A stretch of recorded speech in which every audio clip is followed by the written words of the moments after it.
അതിനൊരു എതിർപ്പുമായിട്ട് കറുത്തവർഗക്കാരായ സ്ത്രീകൾ വന്നപ്പോൾ നമ്മുടെ ഇപ്പോൾ ഈ CJPന്റെ പരിപാടിക്ക് ആനി രാജ കയറിപ്പോയില്ലേ.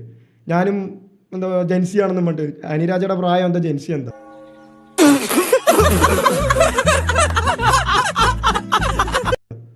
അതേമാതിരി എല്ലാത്തിൻ്റെ ഇടയിലും മറ്റേ ഹൈജാക്ക് ചെയ്യുന്ന പരിപാടി പോലെ ഈ കറുത്തവർഗക്കാരായ സ്ത്രീകൾ ഞങ്ങൾക്കും അവകാശങ്ങളുണ്ട് എന്നൊക്കെ പറഞ്ഞു വന്നപ്പോൾ ഇതും ഫെമിനിസം ആണെന്നും പറഞ്ഞു പോയി.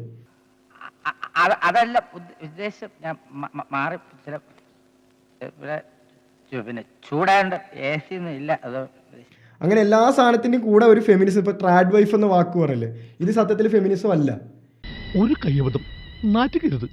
ഇത് ട്രഡീഷണലായിട്ട് ഞങ്ങൾക്ക് ഈ പറയുന്ന അഡീഷണൽ ആയിട്ടുള്ള റെസ്പോൺസിബിലിറ്റീസ് വേണ്ട, ഫെമിനൈൻ ആയിട്ട് ജീവിക്കാനാണ് ഞങ്ങൾക്ക് താല്പര്യം. ഒന്നാമത് സാറിന് ബ്രെയിൻ കുറവാണ്, രണ്ടാമത് അത് കറക്റ്റ് ആയിട്ടുള്ള സ്ഥലത്ത് ഉപയോഗിക്കാൻ അറിയാം. വക്കീൽ സാർ വ്യക്തമായിട്ടൊരു കൊനസ്റ്റ് പറ, സാറിന് മനസ്സിലായി. പണ്ട് ഇപ്പോൾ ഒരു ജോക്കായിട്ട് പറയും, ഫസ്റ്റ് വേവ് ഫെമിനിസം സ്ത്രീയും പുരുഷനും തുല്യരാണെന്ന് പറയുന്നു. സെക്കൻഡ് വേവ് ഫെമിനിസം പറയുന്നു പുരുഷന്മാരില്ലാതെ സ്ത്രീയായിട്ട് ജീവിക്കാമെന്ന് പറയുന്നു. തേർഡ് വേവ് ഫെമിനിസം പറയുന്നു സ്ത്രീയാണ് പുരുഷന്. ഫോർത്ത് വേവ് ഫെമിനിസം പറയുന്നു പുരുഷനാണ് സ്ത്രീന്ന്. താനൊരു ചക്ക തിന്നാൻ ചെന്നപ്പോ ചക്കയെല്ലാം തമ്പാനൂർക്ക് പോയെന്ന് കേട്ടു.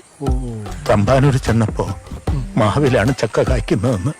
മാവിലെ ചക്ക തിന്നാൻ പാടുണ്ടോന്നറിയാൻ മാവിലാൽ ചെന്ന് കാരണവന്മാരോട് ചോദിച്ചപ്പോ അവര് പറഞ്ഞു ഞങ്ങൾ ഈ നാട്ടുകാരല്ലെന്ന്. അങ്ങനെ കിട്ടി. ഓക്കെ എനിക്ക് മുഴുവനായിട്ട് അങ്ങോട്ട് കിട്ടിയില്ല. അങ്ങനെ ഫുള്ള് കൺഫ്യൂഷനിൽ പോകുന്നത്. അപ്പോൾ ഇവർ ഈ പറയുന്ന എല്ലാ സാധനത്തിലും കൊണ്ടുപോയിട്ട് ഈ ഫെമിനിസം എന്ന് പറയുന്ന സാധനം ആഡ് ചെയ്യുക മാത്രമാണ്.